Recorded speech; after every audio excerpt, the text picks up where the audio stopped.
Bonjour. Écoutez, aujourd'hui, je voudrais vous parler du nombre 17. Pourquoi? Parce que le 17 janvier qui vient de passer, c'était jeudi, c'est un jour très important pour les gens qui sont branchés, en tout cas symbolisme. Pourquoi? Parce que le 17 janvier, c'est la Saint-Sulpice. Et donc, bien sûr, c'est en lien avec la fameuse église de Saint-Sulpice, qui est une église hautement ésotérique, on va dire ça comme ça. Et donc, et puis bien sûr en lien avec les mystères de Rennes-le-Château. Mais donc aujourd'hui, par contre, je veux juste vous parler du symbolisme du 17 parce que voilà, à chaque fois j'ai que 15 minutes, donc il faut que je me dépêche. Donc on va planter le décor comme à chaque fois. Donc il faut savoir que selon Pythagore, je crois qu'on l'avait déjà vu, la Terre est représentée par le nombre 16. Voilà, le 16. Je vais mettre ça là. Donc la Terre. Alors pourquoi le 16? Parce que parce qu'on part du principe que le carré ou le cube représente la Terre. Et donc, sur Terre, on est en base 4. Le 4, c'est aussi la Terre. Donc, si vous prenez un carré de base 4, ça vous fait 4 fois 4. Voilà, que vous voyez bien. 4 fois 4, ça fait 16. Voilà, donc le 4, le carré, c'est la Terre. Donc 16, la Terre. Ensuite, le ciel, eh bien le ciel, c'est le 18. Pourquoi? Parce que, pareil, toujours selon Pythagore, on parle du carré long. Donc, ce sont deux carrés qui forment donc un rectangle. Et donc, mais là, par contre, comme on est sur le ciel, c'est la Trinité, le divin, donc on est en base 3. Voilà. Donc, vous avez une longueur qui fait 3 plus 3, donc 6, et une largeur qui fait 3, donc 3 fois 6, 18. Donc, voilà le pourquoi du ciel. Voilà, je vous le mets aussi, le ciel, ici. Donc voilà, donc nous, comme vous le savez, on est sur Terre ici en bas, donc on est dans le 16, dans la matière, et le but du jeu pour nous, c'est de remonter au divin ici, enfin du moins en tout cas le plus haut qu'on puisse aller dans ce système de dimension-là qui est accessible, qui nous est accessible. Donc vous vous rappelez, ici on avait vu 8e dimension, contact avec le divin. Donc le but du jeu, c'est de remonter. Donc, on va voir, on va reposer pareil les cartes du tarot. Hein. J'ai déjà fait une vidéo sur les cartes du tarot, vous pourrez vous y référer à nouveau. Donc, on sait que si on pose les cartes sur les mondes, on arrive ici au 10, et si on remonte, ici en Jupiter, on arrive au 16, justement. 16 qui donc représente, on l'a vu, la Terre. OK? Mais après, ça ce sont des conventions, mais pareil, le 16, la tour foudroyée, ça peut être aussi assimilé justement à la mort. C'est-à-dire, je quitte le monde de la matière pour passer dans l'au-delà. Donc le 16. Voilà. Ensuite, ici, donc on laisse le date. Ici, j'ai le 18. Donc la lune, le monde de l'astral. Ah oui, parce que si je suis un peu mourute, je suis plutôt dans l'astral. Je suis un peu un petit fantôme. Ou voilà. Je suis plus dans la matière, dans la chair. Voilà. Ensuite, ici, on a le 19. Le 19, c'est le soleil. Donc, comme vous pouvez le voir, vous avez deux petits personnages. Donc, ça veut dire qu'il y aura peut-être un choix à faire, des décisions à prendre. Et derrière, il y a un petit mur. Alors, le petit mur, ça veut aussi dire qu'on va construire notre temple intérieur.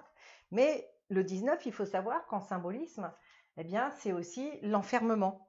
D'ailleurs, si vous rapportez ce symbole au jeu de loi, loi au passage Oka qui est l'âme, c'est l'âme qui parcourt la vie, voilà, son chemin de vie, eh bien le 19, c'est l'auberge. Vous êtes bloqué pendant deux tours, vous êtes obligé de laisser tous les joueurs jouer deux fois avant que vous puissiez redémarrer à votre tour. Donc ça vous laisse un petit peu le temps de la réflexion, on a le temps de cogiter. Et donc oui, le 19, c'est l'enfermement. C'est l'enfer qui vous ment aussi, peut-être, parce qu'en bas, on est dans un monde d'illusions, on est leurré. Et puis, donc aussi, c'est pour ça que je dis souvent que la fleur de vie, elle a 19 cercles et elle est fermée, elle est bloquée, on vous empêche d'aller voir plus loin. Parce que si vous regardez mon petit logo en bas là, de la vidéo, eh bien, c'est ce qu'on appelle le fruit de vie et c'est ça qui émerge de cette fleur de vie quand on fait sauter les deux cercles. Mais bon, voilà, on n'est pas là. Mais c'est ce que les anciens cherchaient à cacher à l'époque. Et ensuite, si j'arrive ici en haut, eh ben, en haut, le 20, jugement dernier. Voilà. Donc, si on connaît nos classiques, quand on est mourute, on va au ciel, enfin du moins une sorte d'astral. Comme je vous l'ai dit, on est en attente. Et on attend quoi? Ben, on attend le jugement dernier. Et donc au jugement dernier, on dit que tout le monde va être jugé, de savoir si on va en enfer ou au paradis. D'accord? Donc qui fait le jugement dernier? Jugement dernier qui est souvent montré au fronton des cathédrales, c'est-à-dire à l'ouest. C'est-à-dire en bas, vous savez, ici, là, quand vous rentrez dans l'église, le jugement dernier, il est souvent là. Sauf qu'à Chartres, il est positionné ici, sur le côté. Parce que Chartres est construite sur l'arbre de vie. Et ça, on y reviendra à un autre moment. Donc, qui vient, qui vous accueille et qui pèse les âmes? Eh bien, c'est encore à nouveau toujours le même, l'archange Michael, Michael, pour les intimes. L'archange Michael qui pèse les âmes. Et vous savez que d'un côté, vous allez en enfer et de l'autre côté, vous allez au paradis. Donc voilà, ici c'est Michael qui pèse les âmes. Alors pourquoi Michael? Parce que Michael, ben, c'est l'ange, c'est l'archange de la lumière, c'est la lumière de Dieu. Et donc si vous avez vu dans mes vidéos précédentes, je crois que j'ai un peu abordé, ici dans le monde d'en bas, on est soumis à ce qu'on appelle une lumière électromagnétique, c'est-à-dire qu'on ne voit que 0,4% de la matière. Et sur les, enfin de la matière, de ce qui existe plus exactement. Et donc en bas, c'est 4%, parce qu'il y a 3,6% de gaz, mais on ne peut pas les voir. Donc on ne voit que 0,4%. Et ces 4% font partie du monde d'en bas. Mais ça ne veut pas dire que les autres 96% qui sont invisibles à nos yeux, ça existe, on le sait aujourd'hui en science. On parle d'antimatière, etc. Donc, ici, vous êtes aveuglé par la lumière électromagnétique, vous êtes tombé dans la matrice, vous êtes dans la dualité. Et ici, c'est ce qu'on appelle en physique la lumière faible, c'est-à-dire une lumière, une autre lumière, la or, une vraie lumière. Et donc, quelque part, et là, comment dire, ça n'engage que moi, comme tout ce que je vous dis. Si ça ne vous parle pas, vous ne prenez pas. Hein, moi, je ne suis pas là pour asséner des vérités et faire le gourou, c'est juste voilà, pour vous partager avec vous des choses que je découvre. Selon moi, ça me parle bien. Ici, bah, Michael, celui qui est préposé à la lumière, bah, il est en train de peser votre âme. D'accord? Et puis, si vous n'avez pas compris que vous étiez dans un jeu vidéo, compris que vous étiez dans une matrice, c'est-à-dire que vous n'avez pas compris qu'il fallait déchirer le voile pour voir la vraie lumière, puis bien sûr, transmuter votre corps en lumière, pour pouvoir définitivement sortir du système, eh bien, vous êtes systématiquement renvoyé à la case départ. Donc, c'est là où je veux en venir, il y a un hiatus, parce que même si on comprend les choses, on est OK, j'ai compris, on fait comme un jeu vidéo, on remonte, c'est reparti, 16, 18, le ciel, bah, je me retrouve à nouveau dans l'antichambre, là, et pas jugement dernier, on me renvoie sur Terre. Je dis, bon, bah ça va, j'ai compris, comment est-ce qu'on fait pour casser le système? Eh bien, pour casser le système, c'est facile, si je puis dire, enfin, c'est facile, il faut cogiter un petit peu. Vous savez que dans les démarches initiatiques, enfin justement, je viens de le prononcer le mot, on dit qu'il faut démarcher. Donc si vous démarchez, ça veut dire que vous partez en arrière. Donc si je pars du 18 et que je recule, bah, qu'est-ce que j'ai entre le 16 et le 18? J'ai le 17, d'accord? Et le 17, c'est symbolisé justement par l'étoile. Et l'étoile en alchimie, ça nous parle, hein, c'est l'étoile quand même qui nous guide. Et donc on trouve le fameux nombre 17, d'accord? Et dans le 17, vous avez le 7, le nombre de la lumière, justement. Le chiffre, plus exactement, le chiffre de la lumière. Vous savez, mur de la lumière. OK. Donc, le truc, c'est qu'il va falloir démarcher pour passer par cette porte. Donc, ça veut dire que il va falloir qu'une fois que je suis là-haut, au lieu de quelque part de retourner en bas la case départ, si je ne suis pas idiot, je vais dire attends, moi j'en ai marre, je vais faire un pas de côté. Donc, regardez, ici je suis à l'ouest. On sait très bien que les cathédrales sont orientées vers l'est, enfin, sauf Chartres, mais bon, ça c'est encore une autre histoire. Donc de l'ouest, je vais vers l'est, le soleil levant, là où l'or est riant. Et du coup, si je fais un pas de côté, si je vais par ici, ben, je vais aller faire un tour au sud, voir ce qui s'y passe. Et regardez, si vous prenez la France, François Mitterrand, qui était quand même quelqu'un de branché, on va dire, d'initié, eh bien, il nous a matérialisé la fameuse ligne verte, le méridien de Paris. Et cette ligne verte, elle coupe la France en deux, justement, parce que la France, on reviendra là-dessus, mais c'est un pays hautement symbolique. Elle coupe la France en deux, et d'ailleurs, pour la petite histoire, en bas de la ligne, on trouve justement Rennes-le-Château. Et d'ailleurs, François Mitterrand, à peine quand il a été élu président, il a tout de suite été à Rennes-le-Château, peut-être pour aller être initié à certains secrets. Donc, ça coupe la France en deux.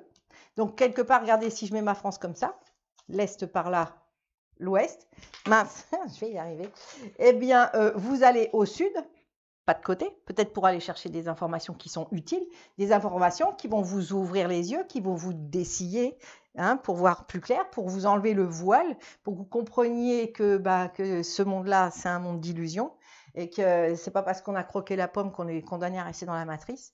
Et donc, du coup, vous allez revenir pour passer par ce passage-là. Rappelez-vous, on l'a vu ici, c'est un passage, c'est le passage, c'est le trou de verre, c'est le passage entre les mains. Et si je passe ici, eh bien, je vais pouvoir sortir du système. Pourquoi? Parce que ici, du coup, qu'est-ce qui va se passer? Ben, je vais rejoindre le monde d'en haut. Et là-haut, ben, je vais pouvoir renouer avec mon maître intérieur. Vous vous rappelez, on l'a vu. Dans les dimensions supérieures, vous avez votre maître intérieur. Et donc, vous allez arriver au 21, justement. Le 21, et regardez, c'est l'androgyne. Vous avez marié votre masculin et votre féminin. Et puis, vous avez récupéré, entre autres, pour faire ça, c'est la pierre philosophale, en tout cas, faire de l'alchimie spirituelle. Et regardez, il est dans une couronne de laurier, donc l'or y est, la vraie lumière. Et donc là, on sort du système.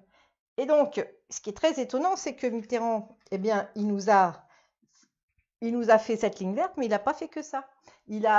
Cette ligne verte, elle passe aussi dans Paris Intramuros. Et vous avez peut-être déjà dû voir, la ligne, elle passe ici. Et pour symboliser, je vais y arriver, la ligne Intramuros dans Paris, eh bien, il a symbolisé avec des médaillons, les fameux médaillons Arago, d'accord? Voilà. Et du coup, je vous le donne en mille. Ces médaillons de porte à porte, combien de kilomètres qui traversent Paris? 17, comme par hasard, 17 kilomètres. OK? Et donc, les médaillons, eh bien, vous savez combien il y en a? Eh bien, il y en a 135. 135 médaillons.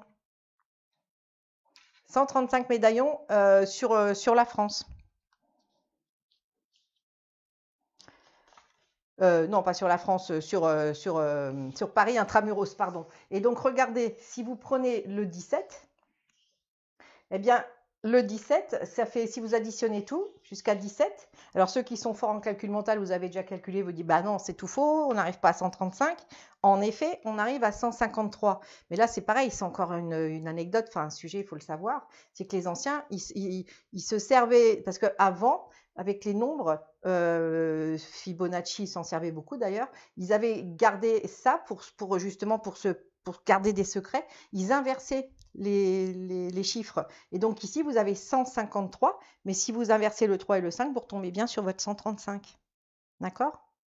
Puis 153, il y a d'autres symboles là-dessus, mais on y reviendra peut-être un autre jour. Donc, on retrouve 153 qui nous ramène bien à 135 médaillons. D'accord? Que vous dire d'autre? Oui, ici aussi.